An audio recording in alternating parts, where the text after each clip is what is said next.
Oh non, j'ai fait tomber ma chatte. Ma chatte est tombée.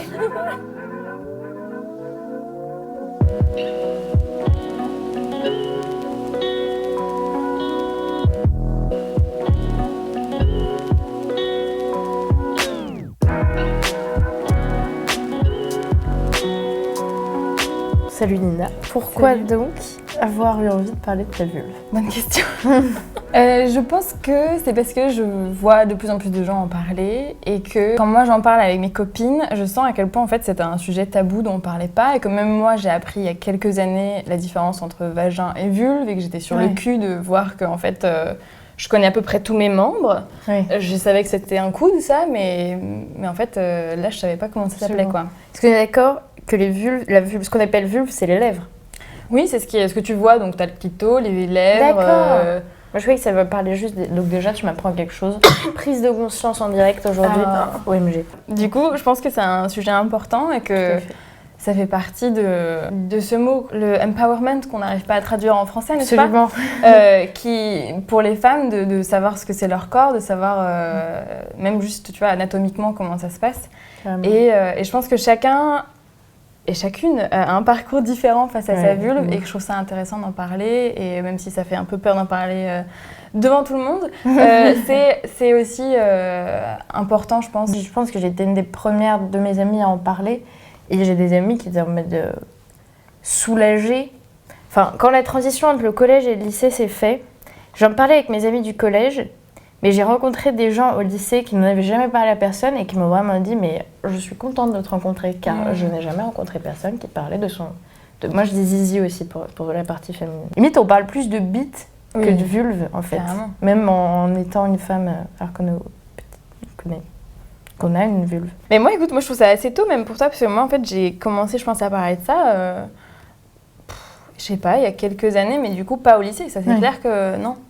On parlait peut-être nos rapports au poil, tu vois. Oui, il y avait plus ça, genre, est-ce que t'es bien épilée pour aller voir le mec, est-ce que t'es machin, et genre, comment tu fais, toi, etc. Donc, l'extérieur, vraiment ça, on en parlait.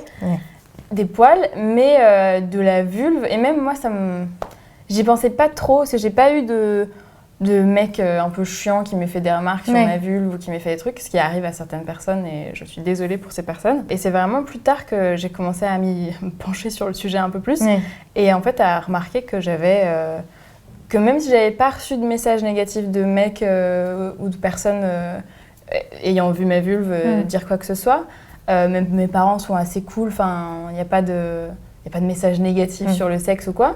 Et ben malgré ça, j'avais quand même une forme de dégoût face à cette partie du corps, tu vois. Si je voyais une photo, j'étais un peu genre... mais carrément, parce qu'on ne voit pas du tout des vulves, on ne voit nulle part. Et par rapport au poil aussi, enfin à l'épilation de la vulve, ce qui est intéressant, c'est que moi non plus, j'ai jamais eu de mec qui m'a fait de remarques, mais je me souviens que ça me stressait de ouf d'être bien épilée. Genre vraiment, maintenant ça va, mais pour ma première fois, alors que l'acte en soi ne me faisait pas peur. Ce qui me faisait peur, c'est de ne pas être bien épilée. Et du coup, j'étais je ne peux pas. Alors qu'en fait, si. Oui, c'est fou, hein. Moi, c'est pareil. Le nombre de fois où je me suis dit non, mais je peux pas aller dormir chez le gars, ou je peux pas faire ça, etc. parce que je suis pas épilée. Maintenant, ça me paraît fou. Je me dis, mais c'est vraiment trop con. Enfin, c'est vraiment quelle idée. Et les gens, en général, qui en parlent, quand tu en parles, tu sens que les gens ont un bon rapport à leur vulve, justement, ou bof. Ça dépend. Alors justement, c'est vrai, je viens de m'en souvenir.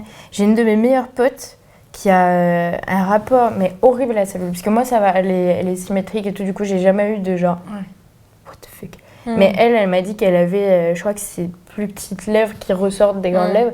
Du coup, elle était en mode oh mon Dieu, je ne pourrais jamais faire l'amour et tout. Et j'ai passé des heures à lui dire t'inquiète pas, c'est normal. Et je pense que même encore maintenant, elle doit complexer par rapport à ça. Et du coup, c'est pas mon cas, mais j'ai plein d'amis que ça complexe tellement. Moi, ça m'a choquée quand j'ai vu je sais pas si t'as vu des reportages, des trucs comme ça sur les chirurgie esthétique de vulve. Ah non, pas du tout, mon Dieu. Je savais même pas que c'était possible. Et après, il y en a apparemment où c'est vraiment... Il y a vraiment besoin de ça en termes... Enfin, les lèvres internes, du coup, sont tellement grandes que ça fait mal à la personne quand elle s'assoit, enfin bref. Et quand elle fait du vélo, etc., c'est vraiment compliqué. Donc, il y a un aspect de santé, quoi. Mais il y en a plein où c'est vraiment juste pour avoir des petites lèvres bien fines qui rentrent à l'intérieur, etc. Il y a un reportage là-dessus que j'ai vu où, Enfin, j'avais du mal à regarder les images tellement moi ça me faisait mal pour la personne, quoi. Et la nana, elle n'est pas anesthésiée entièrement, tu vois, c'est une anesthésie locale, voilà.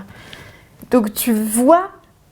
Elle est allongée, quoi, donc elle voit pas. Mais je fais ça un peu. Mais après, tu saignes et t'es pas bien. Enfin, voilà, bref. Donc, quand moi j'ai vu ça, je me suis dit, ah ok, il y a un gros souci sur la vulve. Parce que... Et en plus, apparemment, c'est une des chirurgies esthétiques qui grimpe ces 2 dernières années, ou je sais pas, ces dernières années, de ouf. Ça reste encore un petit nombre, mais ça monte vachement. Et ça m'a vraiment alarmée. Mais oui, c'est hyper alarmant. On a tout notre corps qui est déjà tellement mais oui, soumis à des critères et partout, même notre sexe. Bravo la société, vous avez réussi. Vraiment, ça m'a vraiment fait un coup au moral. C'est horrible. Du coup, c'est une des raisons pour lesquelles je veux faire des vidéos sur la vulve. Tu as bien raison, parlons de la vulve, c'est maintenant. C'est maintenant ou jamais. Pareil, moi j'ai pas non plus une vulve trop asymétrique ou quoi, et malgré ça, malgré le fait qu'elle corresponde aux normes dictée par je ne sais qui, le porno, je pense, pas mal. Oui. Et malgré ça, je la trouvais quand même dégueu. Enfin, j'étais quand même genre, c'est quand même trop bizarre comme partie du corps. Chelou. C'est de la chair flasque. Oui, c'est ça. Du coup, cette année, je me suis vraiment focalisée dessus et je me suis vraiment dit, ok, je veux changer mon rapport à cette partie du corps en particulier. Et une des raisons pour lesquelles aussi je veux en parler, c'est pour dire que c'est possible en fait. C'est que tu peux changer parce que maintenant, je suis passée vraiment du dégoût à de la curiosité, parce que je me suis dit, ok, j'ai pas tout de suite être fall in love de ma vulve, genre ça me paraît trop chelou de passer de l'un à l'autre d'un coup, quoi. Je regardais des photos, enfin tu vois, pour en voir différentes et voir, parce que je pense que c'est hyper rassurant de voir qu'il y en a c'est ça. des styles... Comme les Pokémon. Voilà, exactement. Attrapez-les tous, ouais. De voir du coup la diversité qu'il y avait, ça m'a vachement rassurée sur la mienne, d'accepter le fait que j'avais du dégoût aussi face à cette partie du corps, parce que il y avait une partie de moi, tu sais, genre, du coup, je regardais une photo, j'étais genre dégoûtée. Et après, genre, je m'en voulais d'être dégoûtée. Oui, absolument. J'étais genre, mais je suis vraiment une mauvaise personne et tout. C'est bien les vulves. Je vais regarder plein de photos. C'est trop cool. Je pense que je suis dans la phase curiosité aussi. Ouais. Oh. Oui. Qu'est-ce que c'est que ça?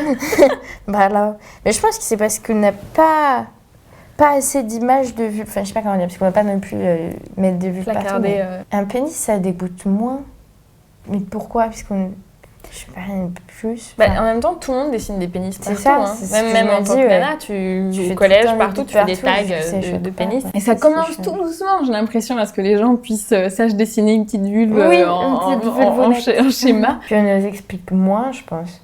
Enfin, je sais pas, j'ai pas assez de souvenirs de mes cours de collège sur ça, mais je me souviens que dans Orange is the New Black, à un moment, j'ai pas du tout regardé, on a une qui dit parce que je sais plus, il y a un problème je sais plus, peut-être il y en a une qui est enceinte ou je sais plus, elle a peur d'un truc et tout, et elle leur explique que le trou pour pisser n'est pas le même que le vagin, et elles sont choquées, alors qu'elles ont 35 ans. Et j'étais vraiment en mode waouh.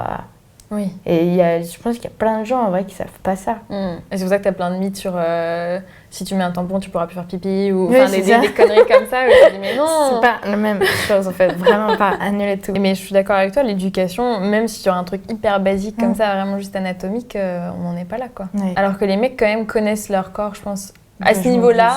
Ouais, de ouf. Beaucoup plus. Moi je me souviens la première fois que j'étais avec un mec tout nu. Je lui ai dit, écoute, tu peux m'expliquer? Parce que même le pénis, j'étais pas sûre de quoi, comment, etc. Et du coup, il m'a expliqué, alors ça c'est ça, ça c'est ça. Grave. Et j'aurais été incapable de le faire pour moi à cet âge-là, tu vois. Je suis en train de réfléchir, mais oui, j'ai le même souvenir de... Donc ça, c'est le frein. Oh. Sympathique. Et moi, non, pareil, je savais pas. Moi, j'ai découvert mon clitoris. Enfin, je savais que le clitoris existait. Je ne savais pas que c'était aussi ouf. Oui. Et vraiment, comme on m'avait jamais expliqué comment me masturber, j'avais essayé genre au début du lycée en mode bon c'est nul, du coup je vais pas essayer, tant pis.